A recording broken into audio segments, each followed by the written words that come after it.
comment est-ce que on passe d'un outil gadget à un outil de performance. Il y a la guideline, il y a aussi le bon sens, la bonne intelligence. Au début, j'ai trouvé ça tellement formidable que j'ai créé, entre guillemets, une machine de guerre. On dit que l'IA fait à peu près gagner 10% de temps, mais fait gagner en productivité de 30 à 40% uniquement des informations qui sont disponibles sur le site internet. Zéro information confidentielle. Bienvenue dans Cadia, les forces de vente augmentées, le podcast qui décrypte l'impact de l'intelligence artificielle sur la vente et la négociation. Nos experts vous livrent les stratégies, outils, retours d'expérience des dirigeants, managers et équipes de vente qui intègrent l'IA à leur quotidien. Bonjour à toutes et à tous, ici Nathalie Royer et je suis ravie de vous retrouver pour un nouvel épisode de Cadia, les forces de vente augmentées, proposé par Halifax Consulting et produit par le studio Novaprod. Si vous avez aimé cette première série sur l'intelligence artificielle appliquée aux forces de vente, n'hésitez pas à partager autour de vous, à mettre la petite sonnette, à commenter, à liker, ça nous aide pour la visibilité. Et s'il y a des cas d'usage auxquels vous êtes vous-même confrontés et que vous aimeriez qu'on évoque durant ces interviews, n'hésitez pas à nous écrire. Nous serons ravis de recevoir vos commentaires. Donc, nouvelle semaine, nouveau Cadia. Et aujourd'hui, on clôture cette première série avec le marketing et l'intelligence artificielle et comment on peut se servir de ces outils d'IA pour améliorer les performances de vente grâce au marketing. Céline, je suis ravie de te recevoir aujourd'hui. Alors, je n'ai pas osé prononcer ton nom de famille de peur de l'écorcher. Pas de problème. Peut-être que tu peux le préciser. Kwiatkowski. Kwiatkowski. C'est de quelle origine ? Polonaise. Polonaise, ok. J'ai l'habitude. On n'est pas les meilleurs en langue en France, donc tu nous pardonneras. Bon, en tout cas, je suis ravie de te voir aujourd'hui avec nous, surtout que ça a été compliqué pour toi de nous rejoindre avec un retard de train de 2 heures. 2h30, De 2h30. Voilà, donc on clôture cette journée. On va essayer de se concentrer. Je suis ravie d'être ici. Bon, alors pour commencer, est-ce que tu peux nous présenter SMA, la société dans laquelle tu travailles, donc sur le domaine du photovoltaïque, et ton rôle au sein de la société? Alors, SMA, c'est un acteur majeur, un pionnier dans les systèmes photovoltaïques et dans les solutions de stockage. D'accord. C'est une société qui existe depuis plus de 40 ans. Et en fait, on crée des innovations pour optimiser la production, le pilotage et l'utilisation de l'énergie solaire. D'accord. On est présent sur 3 segments. On fait du résidentiel, du tertiaire et ce qu'on appelle les grandes centrales au sol, donc des projets de plus grande envergure. D'accord. Moi, au sein de la société, je suis responsable marketing du segment tertiaire. Okay. Et donc, du coup, mon rôle, c'est de développer la mise en œuvre, bien sûr, de la stratégie marketing de SMA sur les marchés, du coup, de la France, la Belgique, les Pays-Bas, UK et Irlande. D'accord. Donc, tu es sur la partie vraiment lancement de produits, des produits photovoltaïques, donc des panneaux solaires? Non, nous, on fait des onduleurs. Des onduleurs, ok. Encore les onduleurs qui sont, qu'on aime à dire l'intelligence de l'installation, qui ont pour but de transformer en fait l'électricité, donc le courant continu en courant alternatif. D'accord. Mais pour je peux pas rentrer dans la technique. Bien sûr, mais on est quand même sur des produits qui sont très techniques, finalement. Donc c'est aussi un Cadia, petit clin d'œil. Comment justement vous en êtes venu à vous intéresser à l'IA? En tout cas chez SMA. Alors moi, j'ai tendance à être très intéressée par les nouveaux outils. Par exemple, alors je ne sais pas si on a le droit de citer, mais en tout cas dans ma société, on utilise Monday.com. Et je sais que moi, je suis très friande de nouveaux outils qui vont nous permettre de mieux collaborer ou de travailler plus efficacement. D'accord. Et en fait, dans mon ancienne vie, j'ai été chargée de contenu. Et en fait, quand ChatGPT est sorti, je vais dire qu'il y a eu la première vague dont on en parle beaucoup et la deuxième vague de... Et donc, du coup, on en fait quoi? Et est-ce que c'est juste un effet de mode ou comment est-ce qu'on peut s'en servir? Et donc, du coup, j'ai commencé à m'intéresser à ça, à savoir comment est-ce qu'on passe d'un outil gadget à un outil de performance. Et donc un must-have et pas un nice-to-have. Exactement. En ces termes. Exactement. Et pour autant, de ce que j'ai compris, tu n'étais pas forcément early adopter sur ces sujets. Comment... tu as fait la formation, évidemment, avec Mustapha. Quand est-ce que tu l'as fait, cette formation ? Je l'ai faite au mois d'octobre 2024. D'accord, donc assez récent. Avant ça, tu utilisais peut-être un peu ChatGPT ou l'IA, mais ce n'était pas encore un outil de travail au quotidien pour ton poste en marketing. Je commençais à l'utiliser, mais disons que la formation, c'est vraiment ce qui m'a apporté de la structure et vraiment les guidelines pour apprendre à bien prompter, à surperformer, on va dire. Et au sein de SMA, quelle est la directive par rapport à l'IA ? Est-ce qu'on vous autorise à utiliser ces outils ou est-ce que c'est quand même encadré ? Est-ce qu'il y a des outils en interne ? Comment Alors nous, on utilise Copilot. Et c'est la guideline SMA. D'accord. Cependant, je pense qu'aujourd'hui, c'est un peu difficile de faire sans ChatGPT, on va dire. Ouais. Je pense que il y a la guideline, il y a aussi le bon sens, la bonne intelligence. Et donc, du coup, en fonction des besoins, on va utiliser l'un ou l'autre. D'accord. Donc, quand même, multiplicité d'outils en fonction des besoins. Et justement, en parlant de besoins, toi, au quotidien et même dans ta démarche du poste en général, quelles étaient tes premières applications, on va dire, de cette IA ? En fait, quand j'ai commencé à vouloir utiliser ChatGPT, on avait surtout une problématique de contenu, dans le sens où on avait beaucoup on avait beaucoup de campagnes de communication à faire et on n'avait pas forcément les ressources en interne de générer autant de contenu. Pour rappel, moi, je m'occupe de la zone Western Europe, donc du coup, je suis en charge du contenu en français, en anglais, évidemment, et en néerlandais. Sauf que vous vous doutez bien que je ne parle pas néerlandais couramment. Oui, et bon donc, courage pour cette langue. Et donc, en fait, quand on a commencé, nous, on avait une problématique de contenu. Donc, pour rappel, je m'occupe de la région Western Europe. Et donc, moi, ma problématique, c'était de savoir comment est-ce qu'on peut générer du contenu sur ces 3 pays qui ont des contraintes qui sont différentes. Parce que le marché du photovoltaïque, c'est une chose, mais en fait, pour vous faire des grands schémas, on n'a pas du tout les mêmes réglementations d'un pays à l'autre. Donc, par exemple, je vais faire des grands raccourcis, mais le voltage aux États-Unis va pas être le même en Europe versus l'Australie. Et en fait, les politiques et les accompagnements à l'installation de systèmes photovoltaïques vont pas être les mêmes d'un pays à l'autre. Et donc, ce qui va faire que, au niveau des campagnes marketing, ça va influencer de telle ou telle manière. Et donc, du coup, il va falloir accompagner les campagnes en fonction de ces nuances-là. D'accord. Et hors IA, comment est-ce que vous faisiez en interne pour pouvoir assurer les lancements de produits en fonction des différentes réglementations, de pouvoir relayer peut-être des informations politiques ou des nouveaux produits, tout simplement, dans toutes les langues, sans IA ? Alors, moi, j'appellerais ça le travail collaboratif. On a en interne des ingénieurs applications. Et après, je pense que le rôle même du marketing, c'est d'être aussi en collaboration avec les ventes. D'accord. Donc, je pense qu'après ça, c'est le travail d'équipe, de s'appuyer sur la technicité des gens qui ont fait des études plus scientifiques et qui sont capables d'analyser un produit technique.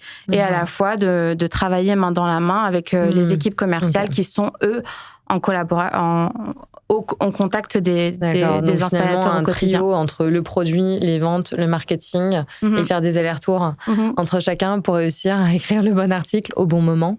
Donc quand même beaucoup de temps finalement. Justement, on parle souvent de l'IA comme un outil de gain de temps. Mais dans ton cas, c'est aussi un levier de personnalisation en fonction des différents marchés. Finalement.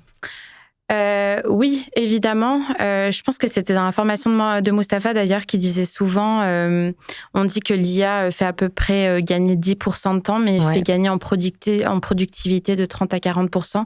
Et je pense que ça, c'est complètement véridique dans le sens où moi, ça m'a fait gagner énormément de temps, mais ça m'a permis aussi d'affiner que ce soit la communication ou parfois même l'analyse de certains produits où en fait, je vais avoir un peu honte de dire que j'ai pas forcément le background technique. Et en fait, grâce à l'IA, ça va me permettre de vulgariser un certain discours et de mieux comprendre comment je peux l'adapter. Donc, concrètement, comment est-ce que tu fais ça ? Concrètement, comment est-ce que je fais ça ? Est-ce que tu intègres dans ton outil d'IA les fiches techniques de tes produits et tu t'en sers pour prompter en disant fais-moi des posts automatiquement pour parler de ce produit ou même pour faire des analyses par rapport à des produits qui ont été lancés sur d'autres marchés, d'autres concurrents? Là, ça me fait penser à deux choses. En fait, dans les cas d'IA, en fait, il y a à la fois la partie linguistique où en fait l'IA permet de faire un premier jet, mais en fait, ça ne remplace pas... On va dire ça ne remplace pas à 100% vraiment c'est un assistant plus qu'un remplaçant au niveau linguistique, parce qu'en fait moi je fais toujours relire, que ça soit en français moi je relis et en néerlandais forcément je fais relire. Et d'un point de vue technique, alors c'est un peu c'est surtout qu'en fait il faut demander à l'IA de ne pas être créative, parce qu'en fait ChatGPT peut te sortir des mille et des cents de choses qui ne sont pas forcément véridiques, et en fait là, l'art de l'utiliser, selon moi, ça va vraiment être de pouvoir bien prompter et de pouvoir aussi réduire la marge d'erreur et de savoir orienter en fonction des besoins. C'est ça, je crois que Moustapha appelle ça régler la température de l'IA. Donc sa créativité. C'est ça c'est ça que tu veux dire? Oui. D'accord. Et du coup, comment, tu as utilisé ces outils en fait au quotidien de manière très concrète, hein. Est-ce que tu utilises un ChatGPT et tu mets les fiches dedans? Alors au début, j'ai trouvé ça tellement formidable que j'ai créé entre guillemets une machine de guerre, dans le sens où j'avais demandé à l'IA de me créer, je sais plus, un post par jour sur chaque pays, en fait pour toute la semaine. En fonction même des dates de formation, j'étais même allée plus loin. Donc en fait, on organise nous des webinaires, et en fait je demandais à l'IA, en fonction du calendrier de formation de chacun des pays, est-ce que tu peux me sortir pour la France, en fonction des dates de la France, un contenu en français, en fonction des dates belges en néerlandais. Enfin, c'est poussé, mais c'est très puissant. Mais je suis allée trop loin, trop vite. Pourquoi? Dans le sens où, en fait, ce que je disais tout à l'heure, c'est que je pense que l'IA est vraiment un outil de performance quand tu sais ce que tu veux et quand tu l'orientes. Et en fait, là, il partait trop vite, trop loin. Et donc, du coup, quand tu voulais apporter cette notion de nuance, il y avait trop de choses à reprendre, en fait. Ouais. Donc, moi, maintenant, la façon dont tu l'utilises, c'est plutôt de façon plus tempérée. Il est capable de générer, mais par exemple, maintenant, on va plus faire à l'échelle du pays plutôt que de lancer tout de suite, tout d'un coup. Tous les posts de la semaine sur tous les pays. C'est trop compliqué après à reprendre. Et sur quel type d'autres tâches, peut-être à plus faible valeur ajoutée, tu t'en sers aujourd'hui? Ma passion, c'est les comptes rendus de réunion. Je comprends. Ouais. Ça a changé la vie. Et ce que je trouve d'autant plus formidable, c'est que, en fait, quand il y a des tournures que tu n'arrives pas forcément à exprimer, l'IA est incroyable. Je pense notamment à une de mes collègues qui m'avait dit, si tu as des problèmes de couple, demande à ChatGPT comment en résoudre. Et elle m'a dit, c'est plutôt pertinent. Et en J'adore les parallèles. Et en fait...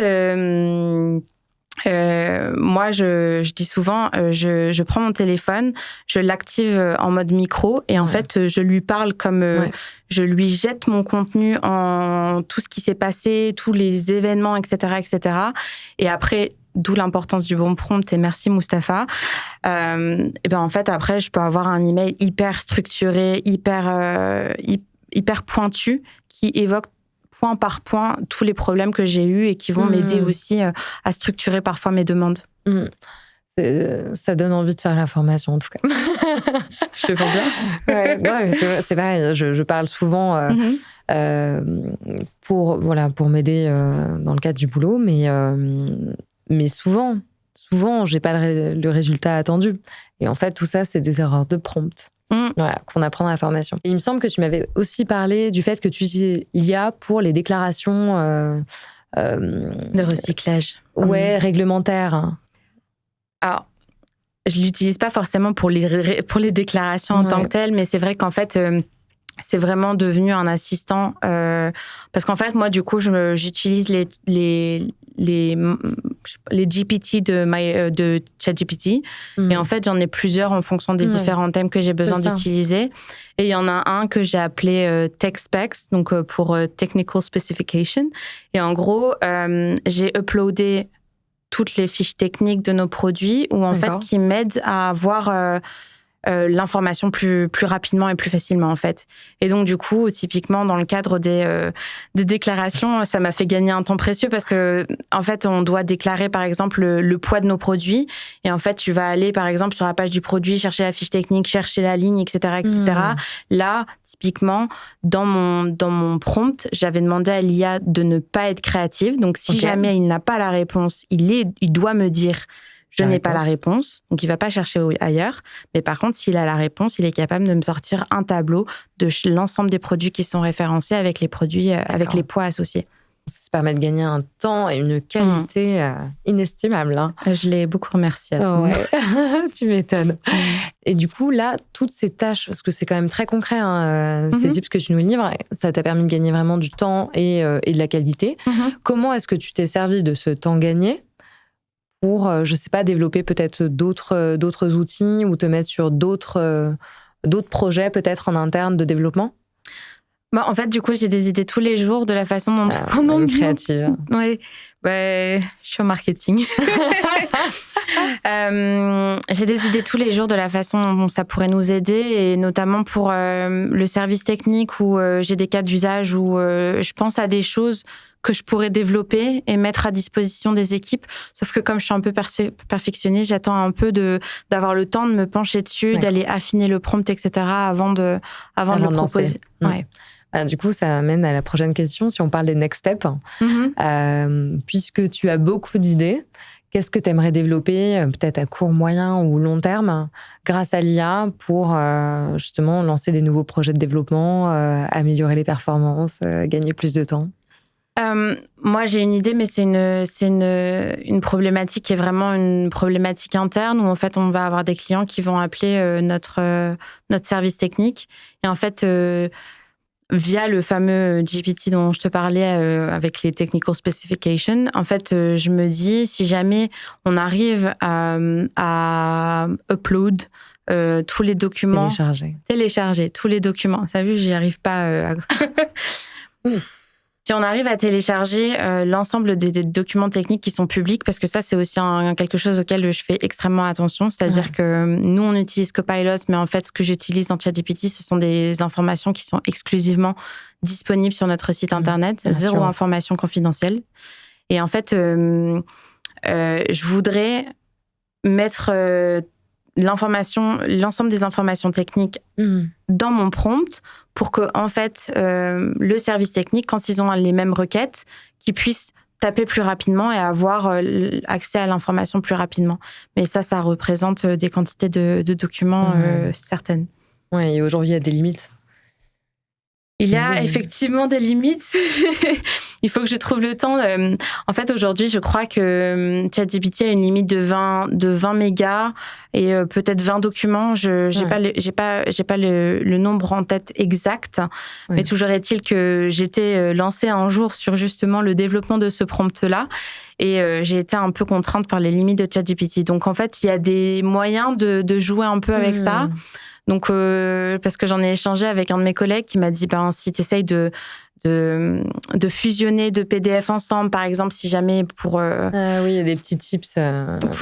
Plutôt que d'avoir, par exemple, 20 documents, d'en faire 10, les regrouper par catégorie, mais après, du coup, ça entraîne des changements dans le prompt de départ, et donc, ça demande forcément un peu de temps, mais une fois qu'on... Bien sûr. Et à l'échelle de l'entreprise, du coup, comment est-ce que c'est accueilli? Est-ce qu'ils ont prévu d'investir dans le développement IA, dans la formation des autres collaborateurs? Ou est-ce que tu es un petit peu pionnière de ces technologies et que c'est un petit peu toi qui insuffle le vent d'IA? Ça serait pas du tout mon style de dire ça parce que j'ai beaucoup de mal à m'attribuer les mérites de ma créativité. Mais en fait, nous, à l'échelle du groupe, il y a des formations IA qui commencent à émerger. D'accord. Et je les avais mis en contact d'ailleurs avec Mustapha pour faire cette formation que je trouve super. Ce que je te disais tout à l'heure, c'est que je trouve souvent que dans l'industrie, on est un peu en retard. Donc, c'est des choses qui ont un peu de mal à se mettre en place. Aujourd'hui, on a une formation techniquement sur Copilot versus ChatGPT, comment faire un bon prompt, etc., etc. Et on commence à avoir des cas d'usage. D'accord. Là, l'idée, ça serait de potentiellement former un groupe d'échange. Parce que nous, on a un groupe allemand. Et en fait, aujourd'hui, il y a un groupe IA qui existe, mais uniquement en Allemagne et uniquement en allemand, ce que je trouve dommage. Ouais. Et donc, du coup, l'idée serait potentiellement de monter un groupe d'échange sur des cas d'usage et des cas pratiques. Typiquement, dans le cadre marketing, comment faire la question que je reçois tous les jours, comment faire un PowerPoint via ChatGPT. C'est la question de tous les marketeurs. Ouais, en fait, ça peut servir à vraiment tous les types de métiers finalement de l'entreprise, mais souvent on a peur, on tente pas, on connaît pas, on se forme pas correctement, alors que à l'échelle de l'entreprise, on peut gagner énormément de temps et de qualité. Oui, mais je pense que du coup, il faut aussi beaucoup former les collaborateurs à ne pas faire n'importe quoi, parce qu'en fait, je dis souvent sur la RGPD que je n'ai pas envie d'être connue comme Céline Katowski ayant infligé une amende de 4% du chiffre d'affaires à ma société. C'est à peu près la même chose avec ChatGPT. Ouais. Je n'ai pas envie de divulguer des informations publiques, et donc du coup, faut être très précautionneux sur l'utilisation qu'on en fait, et d'où le fait que je te disais uniquement des informations qui sont disponibles sur le site internet. Sûr. Mais du coup, il faut quand même avoir des directives de l'entreprise, donc elle-même elle aille sur ce terrain de l'IA et qu'elle forme correctement ses collaborateurs pour qu'ils comprennent les limites aussi et qu'ils sachent comment justement s'améliorer au quotidien. Moi, j'avais déjà fait une première intro à mes collègues sur justement les usages et les limites et ce sur quoi il fallait faire attention. Ouais. Mais c'est un immense terrain de jeu. Ouais. Donc, mais en tout cas, en marketing, ça donne envie. Donc, merci beaucoup, Céline, pour ton témoignage. Et je pense que tu vas donner beaucoup d'insights à la plupart des marketeurs qui nous écouteront, parce que le champ des possibles est infini. Avec plaisir. Merci encore à toutes et à tous pour votre écoute. Si vous avez aimé cette série d'épisodes, n'hésitez pas à la partager et à partager aussi vos cas concrets d'utilisation de l'intelligence artificielle pour vos forces de vente, mais pas que. Et je serai ravie de vous retrouver pour une nouvelle série. À très bientôt.